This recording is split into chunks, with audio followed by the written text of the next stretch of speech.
So, who is God? Episode number 4.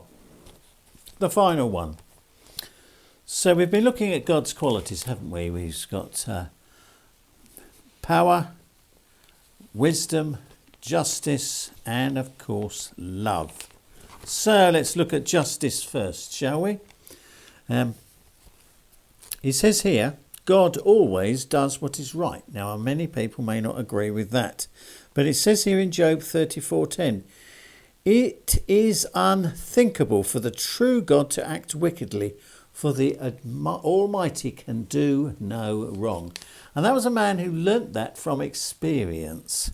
He had a bitter experience where he blamed God for the bad things that were coming on him, and he discovered later that it wasn't true. Someone else was doing the bad things to him. So, also, you see, Almighty God, not like humans, he's not partial. You know, it's not English versus the Germans or the Americans versus the Japanese. He says here, God is not partial. But in every nation, the man that fears him and does what is acceptable to him has his favour. Jesus wasn't partial either. So he also provided us with a conscience. Now the conscience is that little voice that tells us when we're doing something wrong. That is an internal voice. We can suppress it and ignore it and not listen to it, but it's there to protect us, to help us behave in a just manner, whether we be a child or an adult. Love. Now, love is God's superlative quality.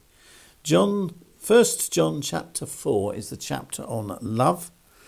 And it says that he is love. In fact, love exists because of God's existence.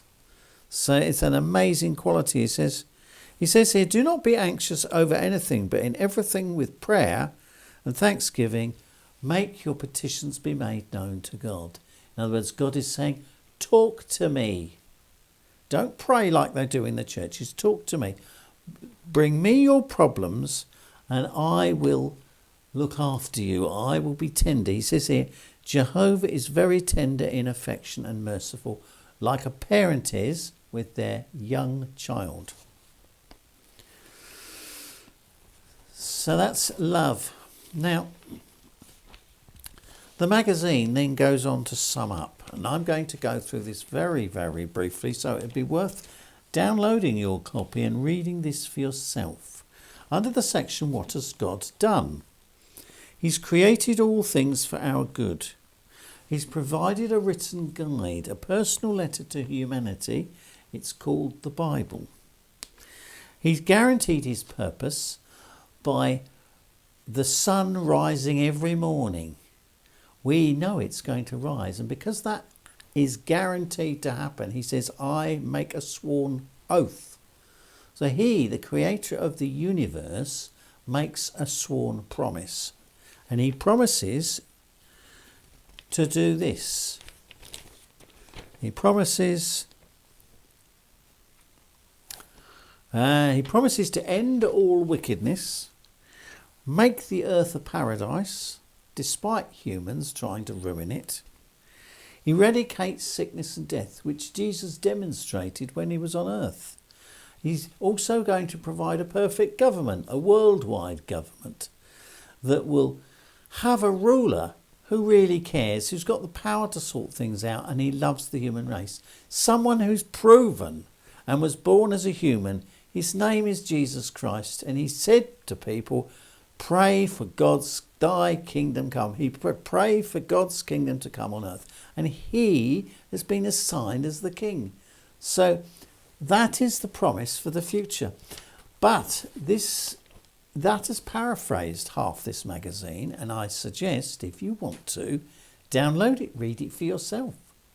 If you have any questions you want to ask Jehovah's Witnesses, ask them face to face. Alternatively, put the question in Google search and then put ccjw.org at the end, and it will refer you straight into the Witness website with that specific answer usually. So that's the quickest way of getting an answer to your question.